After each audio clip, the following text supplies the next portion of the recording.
नमस्कार, मैं मनीषा राघव। आप देख रहे हैं डेली 24 भारत। उत्तराखंड के बुलेटिन की शुरुआत करते हैं। उत्तराखंड के मुख्यमंत्री पुष्कर सिंह धामी के प्रयासों से 7 फरवरी को विधानसभा में समान नागरिक अधिकार बिल पास हो गया। बिल पास होने की खुशी में काशीपुर के महाराणा प्रताप चौक पर सैकड़ों भारतीय जनता पार्टी के कार्यकर्ताओं और सामाजिक लोगों ने आतिशबाजी कर मिठाइयां बांटी और जश्न मनाया। उत्तराखंड देश का पहला ऐसा राज्य बन गया है जहां लोगों के लिए समान नागरिक संहिता कानून लाया गया है। साथ ही आंदोलनकारियों का भी बिल सर्वसम्मति से पास कर दिया गया है। इसके पश्चात बिल को राज्यपाल की मंजूरी के लिए आगे भेजा गया। मुख्यमंत्री पुष्कर सिंह धामी के इस कानून से माता बहनों का आत्मबल बढ़ेगा। साथ ही महिलाओं को किसी भी कुप्रथा या रीति रिवाज के कारण प्रताड़ित नहीं होना पड़ेगा। बता दें कि समान नागरिकता अधिकार को बनाने के लिए 12 फरवरी 2022 को संकल्प लिया गया था, जिसमें जाति, धर्म और पंथ के रीति रिवाजों से छेड़छाड़ नहीं की गई। केवल विधेयक में शादी, तलाक, विरासत और गोद लेने से जुड़े मामलों को सम्मिलित किया गया है। कल विधानसभा में यूसीसी का बिल, समान आचार संहिता बिल जो है पेश किया गया। आज जो है वो पास हो जाएगा और बहुमत है हमारी सरकार का। और इस पर पिछले लगभग 2.5 साल से कवायद चल रही थी। जनता में जाकर यूसीसी कमेटी ने जो है जनता के विचार लिए और उसके आधार पर ये पूरा बिल जो है इसका निर्माण हुआ।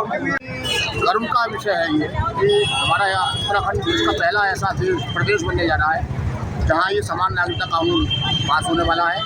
और धन्यवाद देना चाहेंगे माननीय मुख्यमंत्री जी को, जिन्होंने ये कानून पेश करा है और इस पर गहन चर्चा चल रही है और ये जल्द पास हो जाएगा। इसी खुशी में भारतीय जनता पार्टी काशीपुर के सभी कार्यकर्ताओं ने आज महाराणा प्रताप चौक पर इकट्ठा होकर माननीय मुख्यमंत्री पुष्कर सिंह धामी जी का धन्यवाद किया, आतिशबाजी करी और मिष्ठान वितरण कर एक दूसरे का मुँह मिठाई।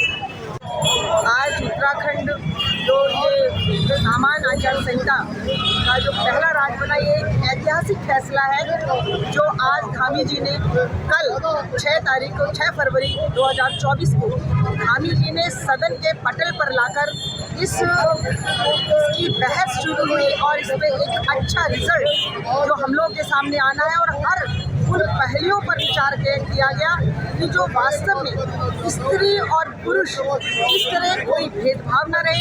क्योंकि 27 मई 2022 में इसका ये मसौदा तैयार किया गया। उत्तराखंड में धामी सरकार ने पर्यटन को बढ़ावा देने के लिए और साथ ही कई घंटों में सफर कुछ ही मिनटों में अब तय होने वाला है। सरकार जल्द ही हेली सेवा शुरू करने जा रही है, जिसमें हल्द्वानी से चंपावत, पिथौरागढ़ और मंसवारी के लिए हेली सेवा शुरू की जाएगी, जिसके लिए हल्द्वानी के गोलापार में हेलीपैड का ट्रायल शुरू किया गया। इस दौरान एसडीएम परितोष वर्मा और तहसीलदार के साथ हेरिटेज एविएशन और युकांडा की टीम भी मौजूद रही। ये 7 सीटर हेलीकॉप्टर रोजाना 2 चक्कर लगाएगा और अपनी सेवाएं देगा। अब डीजीसीए की टीम हेलीपैड में फाइनल निरीक्षण करेगी, जिसके बाद जल्द ही इसकी शुरुआत हो जाएगी। सरकार के इस कदम से पर्यटन को बढ़ावा मिलेगा और साथ ही पहाड़ों पर जाने से बचने वाले पर्यटक भी पहाड़ों की खूबसूरती का लुत्फ उठा पाएंगे। इससे इन पर्यटकों के पहाड़ों पर आने से रोजगार भी बढ़ेगा और लोगों का रुख भी। देखिए, गोलापार जो हेलीपैड है यहाँ से आज ट्रायल स्टार्ट हुआ है और डीजीसीए की टीम ने इसका निरीक्षण करना है। यहाँ से चंपावत, पिथौरागढ़ और मंसियारी के लिए हवाई सेवा स्टार्ट की जा रही है, जिसमें कि 7 सीटर हमारा चॉपर है। उसमें ये प्रतिदिन 2 चक्कर लगाएगा और अभी इसकी ट्रायल डीजीसीए द्वारा की जा रही है। अनापत्ति देने पर फिर यहाँ पे नियमित रूप से रूटीन निश्चित रूप से पर्यटन की गतिविधियों को बढ़ावा मिलेगा, क्योंकि मुनस्यारी और पिथौरागढ़ की डिस्टेंस ज़्यादा है और हवाई सेवा से अगर इसे जोड़ा जाता है तो काफ़ी समय की भी बचत होगी और यात्रा भी आसानी से। सर, कब तक शुरू होने की उम्मीद है इसको? अगर अनापत्ति प्राप्त हो जाती है तो इसको शीघ्र ही शुरू करने के लिए युकांडा प्लान। रुड़की ज्वाइंट मजिस्ट्रेट के निर्देश पर कलियर नगर पंचायत ईओ ने क्षेत्र में काटी जा रही दर्जनों कॉलोनियों की लिस्ट तैयार कर ली है और उन्हें नोटिस भी भेजना शुरू कर दिया है।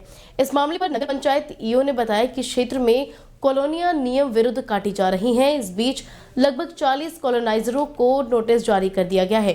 कॉलोनाइजरों द्वारा अगर जल्द ही मानक पूरे नहीं किए जाते तो अवैध प्लॉटिंगों को ध्वस्तीकरण की कार्रवाई की जाएगी।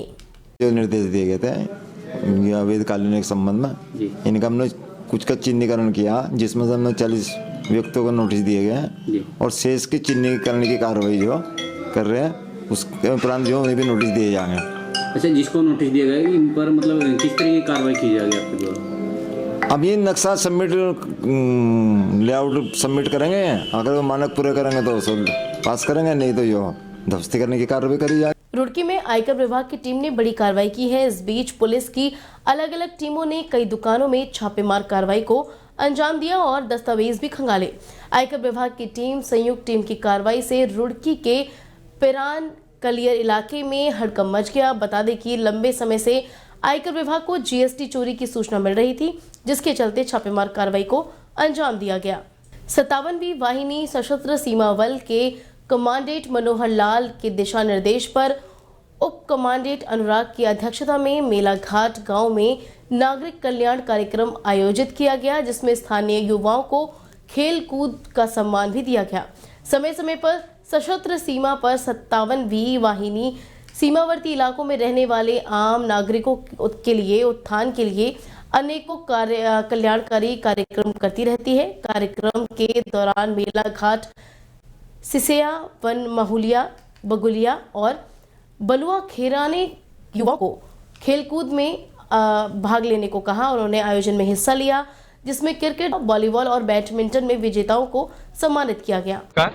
ये 57th बटालियन जो हम प्रोग्राम ऑर्गेनाइज कर रहे हैं, ये MHA के डायरेक्शंस में बॉर्डर एरिया के जो हमारे युवा साथी हैं, इनको आगे बढ़ाने के लिए, स्पोर्ट्स से जोड़ने के लिए ये हमारे द्वारा स्पोर्ट्स आइटम डिस्ट्रीब्यूट किए गए अलग अलग जो रजिस्टर्ड टीम्स हैं उनको।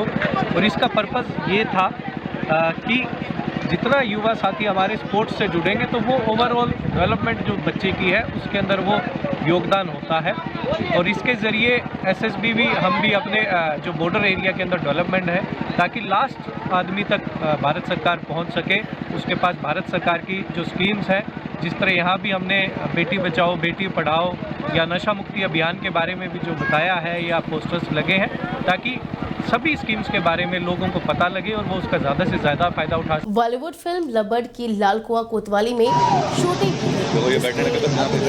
राज बब्बर के बेटे अभिनेता आर्य बब्बर और CID धारावाहिक फिल्म दयानंद शिंदे, अभिनेता इंदु सोलंकी और पायल बनर्जी ने कोतवाली में फिल्म की शूटिंग की।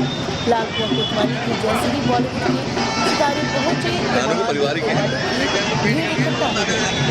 पुलिस को भीड़ पर नियंत्रण करने में काफी मुश्किल का सामना करना पड़ा। लाल कुआं कोतवाली में महज 1 मिनट का सीन था। टीम में करीब 100 से ज्यादा लोग भी मौजूद थे।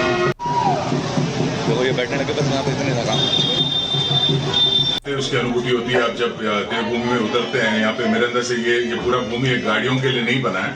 यहाँ पे लोग पैदल ही चले तो अच्छा है। जिस तरह से यहाँ का टेरेन है, डेमोग्राफी जो है आप देखते हो कहीं भी पहाड़ पे, ये सब पेडेस्ट्रियंस के लिए बने हैं, मोटर्स के लिए नहीं है। तो ये यहाँ पे जितना हो सके लोग पैदल चले वही बेटर है।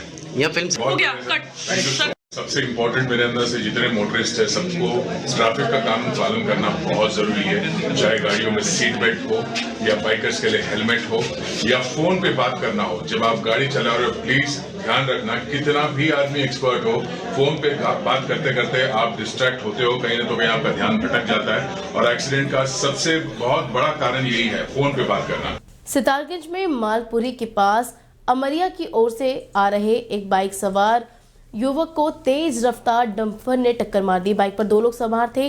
टक्कर लगने से बाइक चालक की तो मौत हो गई और वहीं दूसरा युवक गंभीर रूप से घायल हो गया, जिसे स्थानीय लोगों ने सामुदायिक स्वास्थ्य केंद्र में भर्ती कराया, जहां से डॉक्टर ने घायल को प्राथमिक उपचार के बाद हायर सेंटर रेफर कर दिया और शव को पोस्टमार्टम के लिए भेज दिया। फिलहाल पुलिस इस पूरे मामले की जांच में जुट गई है। जो अभी 2 एक तो कैजुअल्टी हुई थी, एक ऑन द स्पॉट उसकी डेथ हो चुकी थी और एक दूसरा जो पेशेंट था इमरजेंसी में आया था मेरी ड्यूटी पे, और उसके 4 हेड पे चोटें थी और कान से इंटरनल ब्लीडिंग थी और उसको आगे के लिए रिफर कर दिया, पूरे मैनेजमेंट करके आगे को रिफर कर। काशीपुर में बांसफोड़ान चौकी पुलिस सुनील सुतड़ी कर्मचारियों के साथ चेकिंग अभियान पर गए। इस बीच एक संदिग्ध युवक देर रात सड़क पर घूमता हुआ नजर आया, जिसको संदिग्ध परिस्थितियों में देखा गया। चेकिंग के दौरान आरोपी को पुलिस ने रोकने की कोशिश की, उसकी चेकिंग ली, जिसके पास चाकू बरामद हुआ। इस बीच पुलिस ने आरोपी को गिरफ्तार कर लिया है। पुलिस पूछताछ में आरोपी ने अपना नाम मोहम्मद सलीम बताया है, जो कि मोहल्ला महेशपुर का रहने वाला बताया जा रहा है। फिलहाल पुलिस आरोपी के खिलाफ मुकदमा दर्ज कर चुकी है और उसे गिरफ्तार भी कर लिया है और साथ ही आरोपी के आपराधिक इतिहास की भी जांच कर रही है। सितारगंज कोतवाली पुलिस को बड़ी कामयाबी हाथ लगी है। पुलिस ने 972 ग्राम अवैध अफीम के साथ 2 आरोपियों को गिरफ्तार कर जेल भेज दिया है। कोतवाली अंतर्गत चौकी सरकड़ा के उप निरीक्षक सुरेंद्र प्रताप वेस्ट, कांस्टेबल विनीत कुमार और गिरीश चंद इलाके में शांति व्यवस्था बनाए रखने के लिए गश्त पर थे। इस बीच पीलीभीत अमरिया सितारगंज हाईवे पर बाइक बॉर्डर के पास एक बाइक सवार को रोका, वो नहीं रुका, जिसके बाद पुलिस ने उसका पीछा किया और उसे गिरफ्तार कर लिया। शक होने पर दोनों की तलाशी भी ली गई, जिसके बाद कब्जे से 972 ग्राम अवैध अफीम भी बरामद हुई है। नशे के खिलाफ जो है नशा मुक्त उत्तराखंड बनाने का जो माननीय सीएम साहब का सपना रहता है और माननीय डीजीपी साहब और पुलिस मुख्यालय का भी इसमें कड़े निर्देश रहता है कि नशे के खिलाफ जो है सख्त से सख्त कार्रवाई हमारे यहाँ होती रहती है। इसी क्रम में उधम सिंह नगर पुलिस द्वारा कोतवाली सितारगंज ने इसमें एक बहुत बड़ी उपलब्धि हासिल की है। इसमें जो है दिनांक 6 तारीख को बॉर्डर चेकिंग के दौरान सरकड़ा बॉर्डर जो है सितारगंज का, अमरिया और सरकड़ा ये बॉर्डर है, वहाँ पे बॉर्डर चेकिंग के दौरान एक बहुत बड़ी सफलता हमें हासिल हुई है।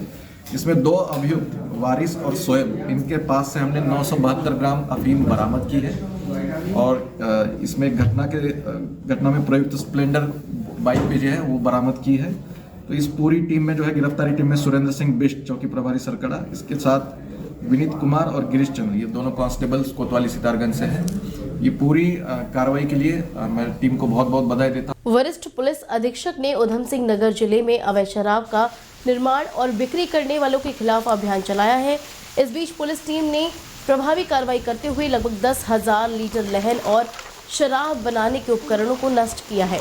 चौकी कुंडेश्वरी पुलिस ने बहला नदी के किनारे बन रही कच्ची शराब को नष्ट कर दिया। पुलिस की छापेमार कार्रवाई में कोई आरोपी गिरफ्तार नहीं किया गया है। फिलहाल उत्तराखंड के इस बुलेटिन में बस इतना ही। बाकी खबरों के लिए देखते रहे डेली 24 भारत। नमस्कार।